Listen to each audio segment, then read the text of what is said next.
പത്തനംതിട്ട കോന്നിയിലെ വാഹനാപകടത്തിൽ മരിച്ച 4 പേരുടെയും മൃതദേഹങ്ങൾ പൂങ്കാവ് സെന്റ് മേരീസ് മലങ്കര സുറിയാനി കത്തോലിക്ക പള്ളിയിൽ എത്തിച്ചു. 4 പേരുടെയും മൃതദേഹങ്ങൾ പള്ളി ഓഡിറ്റോറിയത്തിൽ പൊതുദർശനത്തിന് വെച്ചിരിക്കുകയാണ്. സംസ്കാര ചടങ്ങുകൾക്ക് പത്തനംതിട്ട രൂപതാധ്യക്ഷൻ സാമുവൽ മാർ ഐറേനിയോസ് മെത്രാപ്പൊലീത്ത നേതൃത്വം നൽകും.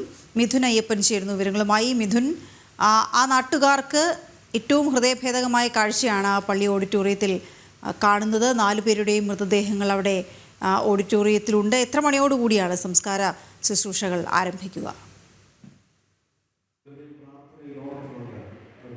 ലീപ്പൻ, നിഖിലിന്റെ ഭാര്യ അനു ബിജു, അനുവിന്റെ പിതാവ് ബിജു പി ജോർജ്, ഈ 4 പേരും ഈ നാട്ടുകാരെ സംബന്ധിച്ചിടത്തോളം ഏറ്റവും പ്രിയപ്പെട്ടവരായിരുന്നു. ഈ പള്ളിയുമായി ബന്ധപ്പെട്ട പ്രവർത്തനങ്ങളിലും ഈ നാട്ടിന്റെ മറ്റു പൊതുവായിട്ടുള്ള ആവശ്യങ്ങളിലെല്ലാം നിറഞ്ഞു നിന്നിരുന്ന കുടുംബമായിരുന്നു ഇവരുടേത്. കുടുംബാംഗങ്ങളായിരുന്നു ഇവരെല്ലാം. വിദേശത്തായിരുന്നു നിഖിലെങ്കിലും നിഖിലിന്റെ പിതാവും അതുപോലെ തന്നെ അനുവിന്റെ പിതാവും ഇത്തരത്തിൽ പൊതുമേഖലകളിൽ ഇടപെടുകയും പള്ളിയുമായി ബന്ധപ്പെട്ടിട്ടുള്ള പ്രവർത്തനങ്ങളിലെല്ലാം സജീവമായി ഇടപെടുകയും ചെയ്തിരുന്ന വ്യക്തിത്വങ്ങളാണ്. ആ 4 പേരാണ് ഇപ്പോൾ തേജസ്സറ്റ രൂപങ്ങളായി അല്ലെങ്കിൽ തേജസ്സറ്റ ദേഹവുമായി ഇപ്പോൾ ഈ പള്ളി ഹാളിൽ ഇരിക്കുന്നത്. ഈ നാട്ടുകാരെ സംബന്ധിച്ചിടത്തോളം ഏറ്റവും ഹൃദയഭേദകമായിട്ടുള്ള ഒരു കാഴ്ചകളാണ് ഇപ്പോൾ അവർ സാക്ഷ്യം വഹിച്ചുകൊണ്ടിരിക്കുന്നത്. ഇന്ന് 8:30യോടെയാണ് ഈ പള്ളി അങ്കണത്തിലെ പൊതുദർശന വേദിയിലേക്ക് ഇവരുടെ ഭൗതിക ദേഹങ്ങൾ എത്തിച്ചത്. അതിരാവിലെ തന്നെ വീടുകളിൽ ബന്ധുക്കൾക്ക് കാണുന്നതിന് വേണ്ടിയിട്ടുള്ള അവസരങ്ങൾ ഒരുക്കുകയും അവിടെ അതിനുശേഷമാണ് 8:30യോടെ പള്ളിയിലേക്ക് അവരുടെ ഭൗതിക ദേഹങ്ങൾ എത്തിച്ചത്. ഇപ്പോൾ ആ ഒരു പൊതുദർശനം ഇപ്പോഴും തുടർന്നുകൊണ്ടിരിക്കുന്നു. 8:30 മുതൽ തന്നെ ഈ പള്ളി അങ്കണം ആളുകളെ കൊണ്ട് നിറഞ്ഞിരുന്നു. ഇപ്പോഴും ഈ പള്ളി അങ്കണത്തിന് പുറത്തേക്ക് ഈ നാട്ടുകാരുടെ നീണ്ട നിര നീളുകയാണ്. അവരെ നേരിട്ട് അറിയുന്നവരും അതുപോലെ തന്നെ ഈ അപകടത്തിന്റെ തീവ്രത ഇത്തരത്തിൽ കേട്ടറിഞ്ഞവരുമെല്ലാം ഈ അവരുടെ ദുഃഖത്തിൽ പങ്കുചേരുന്നതിനും അവരെ ആശ്വസിപ്പിക്കുന്നതിനും വേണ്ടിയാണ് ഇവിടെ എത്തിച്ചേർന്നിരിക്കുന്നത്.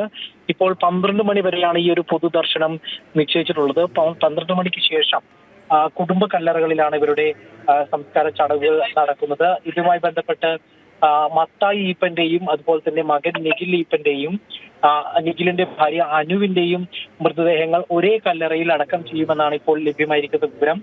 പുത്തേത്തുണ്ടിൽ കുടുംബ കല്ലറയിലാകും ഈ 3 മൃതദേഹങ്ങളും ഒന്നിച്ച് സംസ്കരിക്കുക.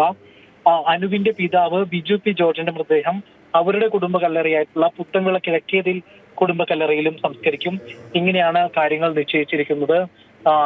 വലിയ സ്വപ്നങ്ങളും പ്രതീക്ഷകളുമായി പുതിയ ജീവിതത്തിലേക്ക് കാലെടുത്ത് വെച്ച നവദമ്പതികളും അവരുടെ പിതാക്കന്മാരുമാണ് ആകസ്മികമായിട്ടുണ്ടായ ഈ അപകടത്തിൽ മരണപ്പെട്ടത്. അതിന്റെ ആഘാതം ഈ നാട്ടുകാർക്കും താങ്ങാനാവുന്നതിൽ അപ്പുറമാണ്.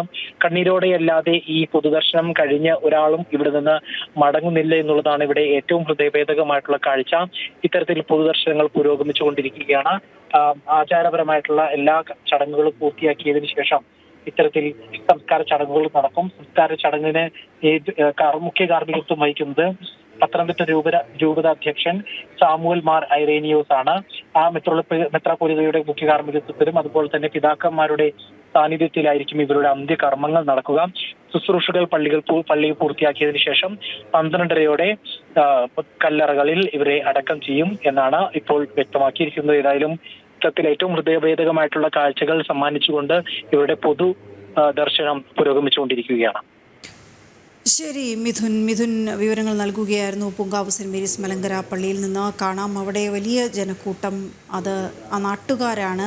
കഴിഞ്ഞ ദിവസങ്ങൾക്ക് മുൻപ് ഇതേ പള്ളിയിലാണ് അനുവിൻ്റെയും നിഖിലിൻ്റെയും വിവാഹ ചടങ്ങുകളും നടന്നത്. അവിടെ ഇപ്പോൾ 4 പേരുടെയും ഭൗതികദേഹങ്ങളുടെ പൊതുദർശനം നടക്കുകയാണ്.